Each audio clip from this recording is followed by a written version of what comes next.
Love and doggy. What changed once I left? Well, I came back to a cunt Airbnb guest who some guests feel like they need to find every problem that they could find, right? Because they've been to the islands for 20 years. So they got nothing to do but stand in the rascal house and look for problems, right? That ain't problems. The lamps ain't working. And I don't know that is because the extension cord ain't plugged in or because the man switched them on. The man switched them on. He ain't switched them on, right? But like happy to tell me, oh, and this torch, right? This torch, is it for aesthetic purposes? Because it's broken. Then straight where you're using it? Be Jesus Christ. The stove, how you them hear explosion and then there was smoke. I gone down.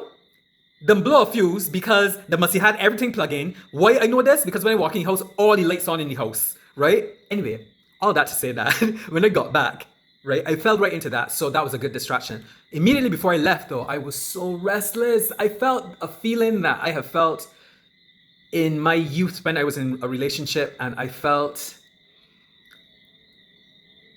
uncertain about loyalty. I felt that feeling that I felt when it's like a sickly feeling in the pit of my stomach that, I could be betrayed somehow.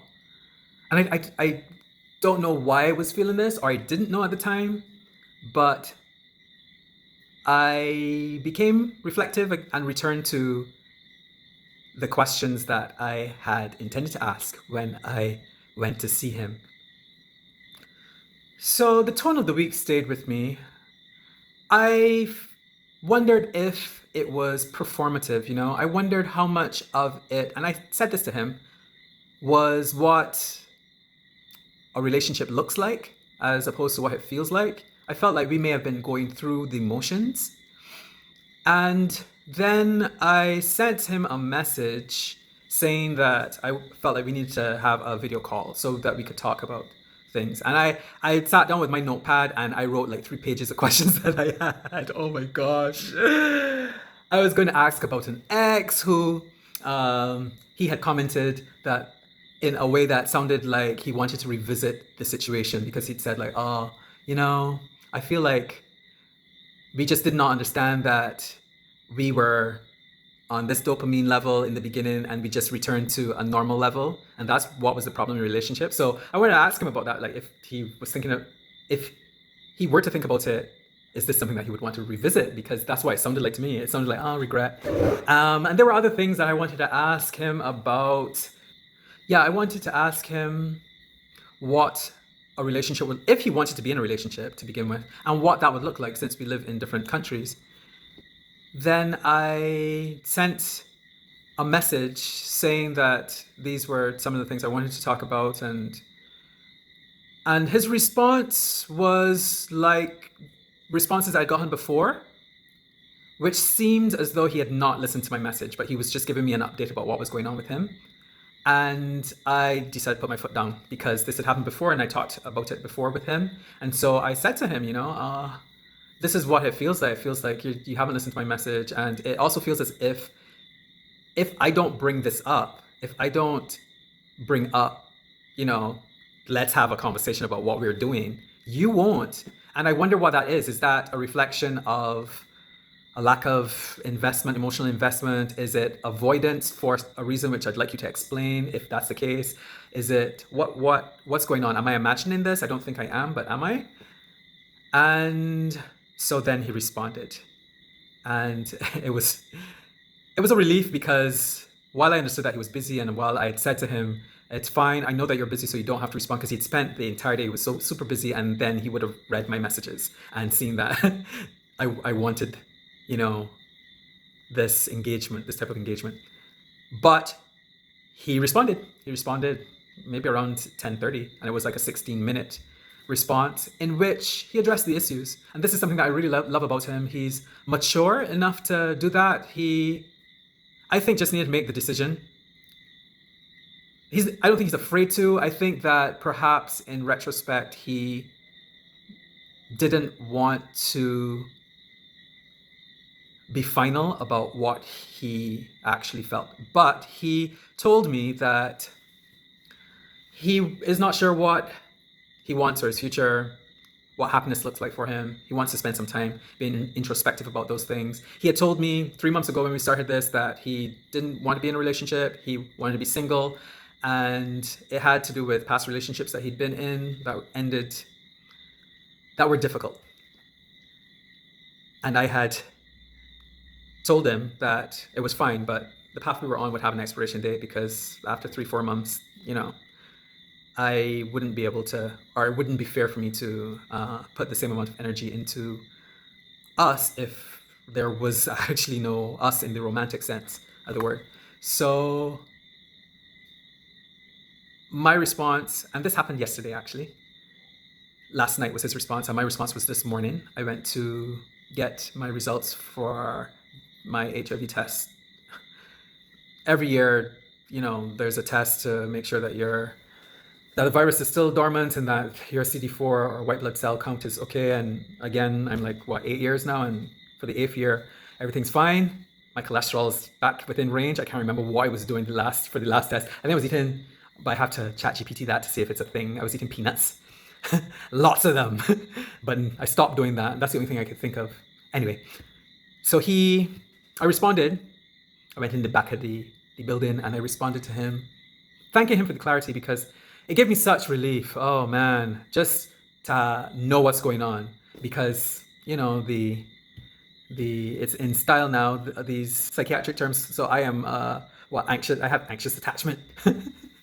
And I can control how I react, but internally it's a war going on where it's difficult to quiet my mind. I try to translate everything that's happening into realities that most likely don't exist. So, what's happening now that I'm not hearing from him, all of that madness, which I using ChatGPT as my therapist now to to figure out.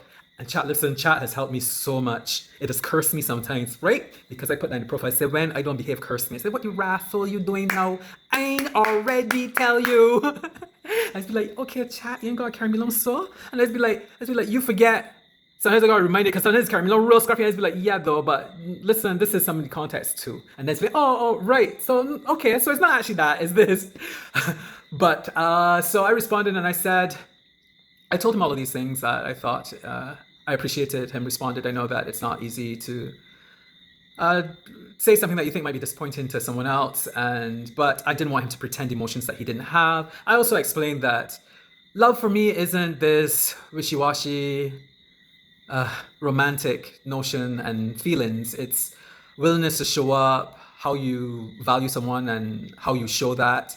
It's very practical in my mind, especially at my age. Like, I want somebody that will give me what he's given me, which is good doggy and cuddles. Like the way in which this man's hand found mine every night when I became his small spoon, or whenever he turned over or we changed positions, our hands found each other's hands and clasped like this or like this. And it's the amount of oxytocin that flooded my system during this week made it so that dealing with this asshole guest was a lucky thing, because I would have fallen into a depression, I think, which he kind of alluded to, that he was feeling really out of it after the week because he'd had such a good time with me.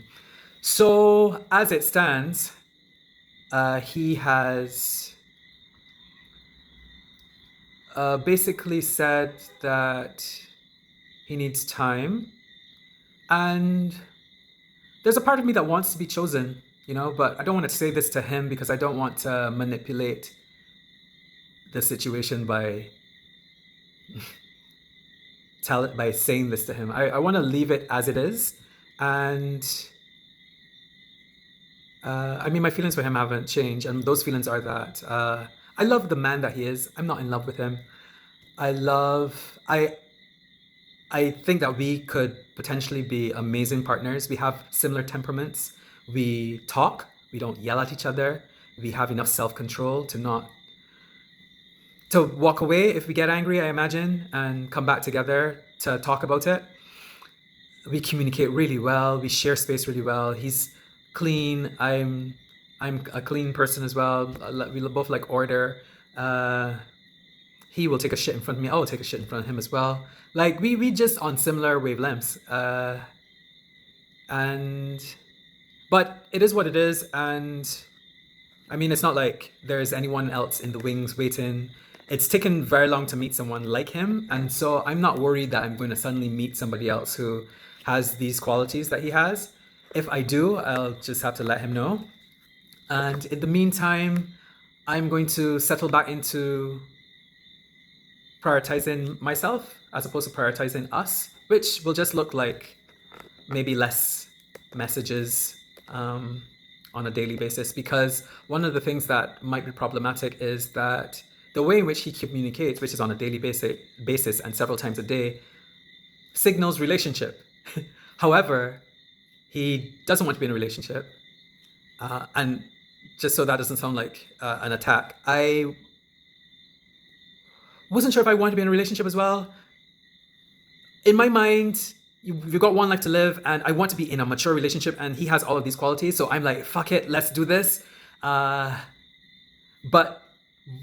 once he wasn't committed, then it was easier for me to say, okay, well, I'm okay being single, so it suits me as well. So that's the plan. That's the plan. I mean, I got a lot going on in my fucking life. I got the berimbau, which I need to hurry up and become a professional at playing. I've got my axes. The axes aren't going to hit the tree on their own, you know. I've got the Airbnb, the cooking for my sister, cooking for myself. I've got the garden that always needs, there's always something going on in this garden. Right now it is, leaves need raking, and the kitchen garden itself needs weeding, and December's almost over, so I might get in some lettuce with the cold. But yeah, there's a lot. Car that needs a replacement part, a roof with the pigeons, which I talk about in my blog. $4,000, by the way, cube is that get back to me, construction company get back to me and tell me 5,000, almost $5,000, $4,700 for them to put out a piece of guttering and patch up some soffit board that with the things coming in. But what you could do now? What you could do? Because it's either pay a company to get it done quickly and properly, or wait for Fulano, for we name, to show when he feel like showing up, and you know what's gonna happen, and he might fall off the roof and wrecking it, and then who knows what that means for you legally. So that's the situation. You like my father robe? He did sign that he would never wear. I actually come across while I was throwing out the garbage that was his life, the result of his life, boxes and boxes of foils that was just rat nests. I found a cologne, Encensé. I don't remember who it is by, but my father wearing cologne? No, please. The only thing that he would ever use was Old Spice. So I huff that. Well, I can't say huff it because he did that. But yeah, so I got a lot going on in my life, and that's the story. I mean, a part of me feels sad, but a part of me also wants to be with someone who is certain about me, you know? An interesting thing about this whole thing, though, is something that I was thinking about. Both of us feel a similar way, I think. And I suspect it is because, in his case, which is my case as well, by the way, despite the past relationships that have gone poorly, you learn that relationships should feel a certain way. So that passion, that excitement, right, feels different than it does in a mature situation, in a relationship with a mature person, I think. It's not as intense, but that's good, which is something I'm only now learning, right? Because your nervous system isn't on high alert all the fucking time, because the person speaks with you directly and clearly, and you understand what's happening in a relationship. You're not guessing, and every time you try to find out, they aren't attacking you and saying, you're real intense, and you, why don't chill out? Yeah, it's making you, well, not making nobody make you feel anything, but resulting in you feeling like you're a problem instead of just someone wanting to get their needs met and trying to communicate in order to do so. So yeah, that's the situation. Don't worry about me. When you see me coming on all excited, it isn't because my head in the clouds. I did that video. I was And I did that video, not because of that, but I was in a good mood. I was listening to music, and that's why I was dancing, right? But I did the video and I published it knowing that this was a possible outcome. You know, I'm open to being authentic and letting you know what is as it is. So don't feel like my beat get break. Don't feel like I went into this feeling like, oh, I was going there to get married, to spend a week and then we'd be married by the end of it. That's not what I was thinking. And I guess the only thing left to say is fuck you, algorithm, because one thing I can't handle with social media platforms is they punish you for not posting regularly, right? So even although I've got like over 1,000 subscribers, like I post something wanting to update these subscribers and it seems like nobody really sees it. So this video is the last for now. Who knows what the future holds? I quite honestly, okay to settle into spinsterhood. I feel like I just don't have the energy. Being with someone who's mature and on my page, you know, after wanting this for so long, was just terrifying. Just I was scared to lose something that I did not have, because it feels so rare, which is probably not the case, but it feels that way for some. Perhaps because I'm living in Barbados. Perhaps I do not know. I don't know. I don't know. I want to say that it's not true, but it seems very much to be true that most of the people that I've met are cunts. And I say that, but you know, everybody, legacy of slavery, everybody getting beat and laughing about it like traumatic, and the result of it is that they don't know how to form loving relationships and they don't know how to express love in ways that feel like love. And that's the majority of people that you meet because of our legacy of slavery. You beat people, right? Vulnerability was weakness and risk, so you had to hide that. So we have passed that down from generation to generation, made it so, like, you know, I was raised by wolves, so being hugged up feels wrong. Is that crazy? It's crazy. So for that reason, it's I think it's difficult to meet people who are well adjusted, you know, who have either had the privilege, and I think this is why you see black men with white men, because they have privilege. They're raised by people who show love in different ways, who ain't beating them get grounded and time out and all, and then they grow up in a different way. And so a well-adjusted black man might then be more likely to end up with a white man. This is a theory I have. Than with a black man, because a lot of the black men, depending upon where you live, right? If you live in Barbados, for sure, the majority of black men have a whole host of unresolved issues. I mean, it's only recently, within the last 5 to 10 years, that I started to be, well, that's lies. I've been self-aware for a long time, but when it comes to dealing with trauma and realizing what was going on in the dynamic with my parents, right, that I was actually dealing with two narcissists, that was probably within the last 5 years. So, yeah. Thank you for listening, though. Those of you to whom this video has reached, and you know, ask me questions and I will answer them. I met, let me just say this, I met some fans, don't want to call them fans, some people who commented on my videos, showed up in Barbados. They were like, oh, we're coming to Barbados, we want to meet you. And I met them, went to Oysters, we had so much fun, we talked a bit, it was great. Very good looking couple, and their friend, their Barbadian friend, who I saw today. Really interesting situation. We went for prep, actually. We went to pick up some prep, which is to prevent you from contracting HIV.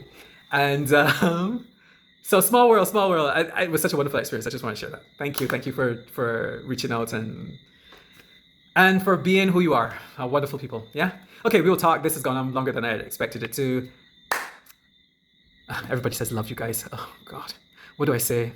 Fuck off. Bye.